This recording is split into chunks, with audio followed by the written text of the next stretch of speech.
It's probably not a surprise to you guys that YouTubers have a strong hatred of journalists. I mean, I definitely do. Basically, ever since the Wall Street Journal came after PewDiePie, after a bunch of these outlets decided to report on YouTube saying that we were promoting Nazi propaganda, and then all the advertisers pulled out and we all lost money.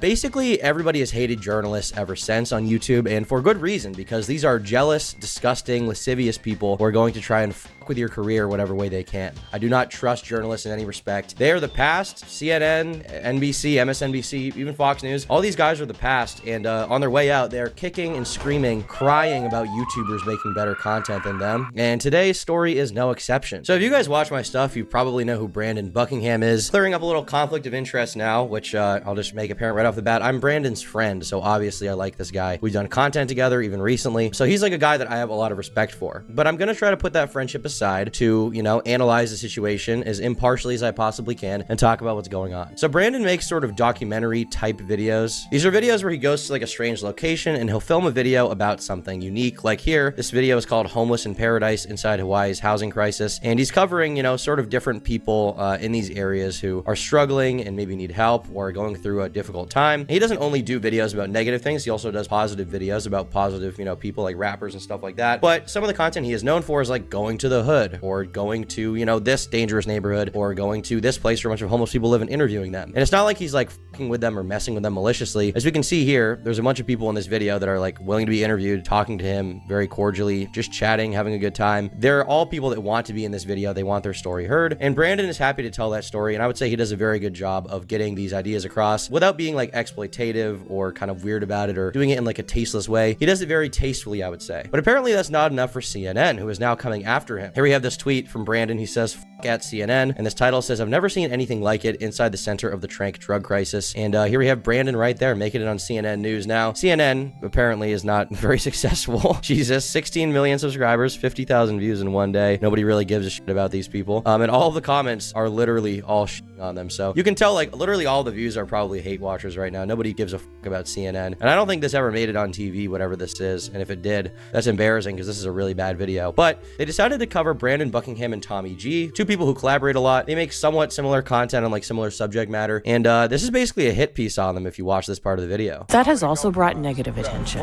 A morbid curiosity mixed with social media has created a dystopian absurdity. Influencers exploiting Kensington for clicks. So what they're talking about here is Kensington, Philadelphia, which is a town that's basically known to be one of the drug capitals of the northeastern United States. You go there, people say it's like a zombie town because there's so many people just tripping out, walking all over, walking around, you know, kind of drugged out. When the chems from Fallout hit, Ohio. When the Ohio heroin hits. But obviously it's a very dangerous place. It's a very dangerous town. And so obviously people want to go there and film and see what, you know, the drug capital of the United States is all about. So Brandon and Tommy have done videos where they go there and they interview people. These are very tasteful videos. Like we'll play a few clips here so you guys can see. Kensington, Pennsylvania, a city of walking zombies, a place some call hell on earth. There are many people that might be shocked that a place like Kensington even exists in the United States of America. It's wild, it's lawless, it's sad, and it's real. Today, we take a deep dive into a city consumed by drugs and addiction. Kensington, Philadelphia is the most disturbing place in all of America. Aptly named the City of Zombies, the streets are lined with lost souls nodding out in broad daylight from extreme drug abuse. These are not videos where they're like making fun of them like I just did. They're videos where they actually interview these people and like get their perspective and like cover the crisis in a very tasteful, entertaining, I would argue journalistic even way. Like they're doing a very good job, certainly better than these journalists are. And here is CNN basically calling them out, saying that they're exploiting the people of Kensington. It's wild, it's lawless, it's sad, and it's real. The last year, it's been insane. The number of like TikTok and YouTube channels that have just come out and all they're doing is exploiting my friends. There's a live stream of Kensington and Allegheny up right now, and there's like 1,000 people watching, and they're all in the comments making fun of people, you know, giving them nicknames. People drive by all day videotaping. And of course, us addicts, we don't appreciate it. It's not like anybody wants to be down here. I can tell you that. Some people get beat up for videotaping. Tape at your own risk, I guess. There are clear visual signals that society doesn't care what happens to the people in Kensington.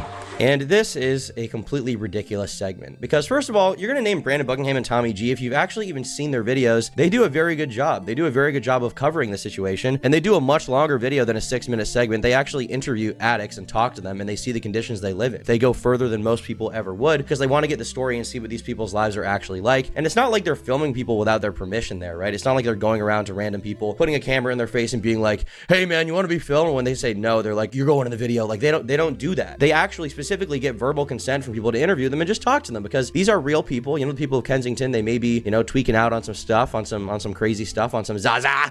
But realistically, they're still people and their story should be heard, and it's an interesting story, and it's, you know, it's very compelling. And on top of that, it's good to show the humanity of people less fortunate, and that's what Brandon and Tommy G do. And it's not like in that Tommy G clip, he was saying something to the effect of like, look at all these fucking losers. He was like, it's really sad here. It's sad what's going on. And these people, these addicts, are in a public place in the street. They're just hanging out outside. It's legal to film there. Is there something wrong with this? Is there supposed to be some kind of problem? And as for this random live stream, to even begin to compare this live stream, which apparently like the people in the chat make fun of people in Kensington to give them nicknames, which is not funny at all. Don't laugh. Don't laugh at the tweaker name. Whatever you do, don't name your tweakers. Oh my God. Whatever you do, don't name your tweaker. Don't name your tweaker.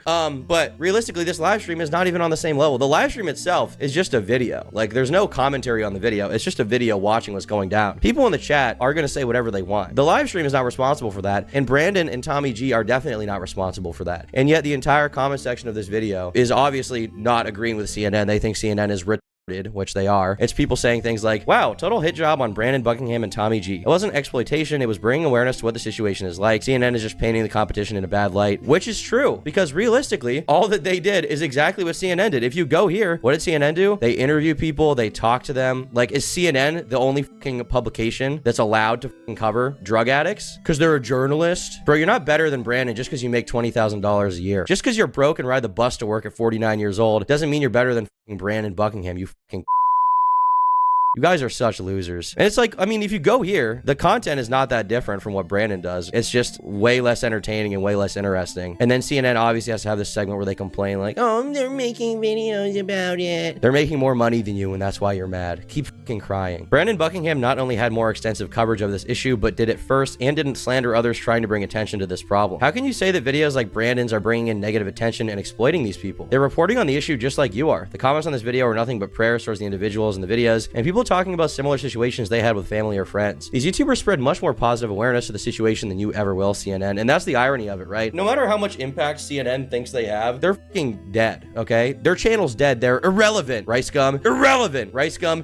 Irrelevant. Hey, irrelevant. Like, nobody gives a fuck about CNN. The current people doing journalism are on YouTube. They're YouTubers who are doing good work, and it's Tommy G and Brandon Buckingham in this case. CNN is going less in depth with a much shorter video. They're calling out people who are doing better work than them to like start shit, basically, and they're making a boring video that nobody wants to fucking watch. And instead of covering the conversation itself, what actually matters, they're misdirecting the conversation about these addicts to, oh well, this YouTuber covered it. Don't you think the drug addicts that are struggling and need help would rather you spend time like talking about them than some random TikToker or something? Like, is that really a good use of your time and resources, CNN? Thank you guys for watching this video all the way to the end. If you liked it, be sure to leave a like. If you disliked it, leave a dislike and drop a comment down below with your thoughts on this whole situation. As always, I've been Tom Dark. I'll see you all tomorrow. Bye. And be sure to become a member. For $5 a month, they get the members only podcasts and exclusive videos that only members get.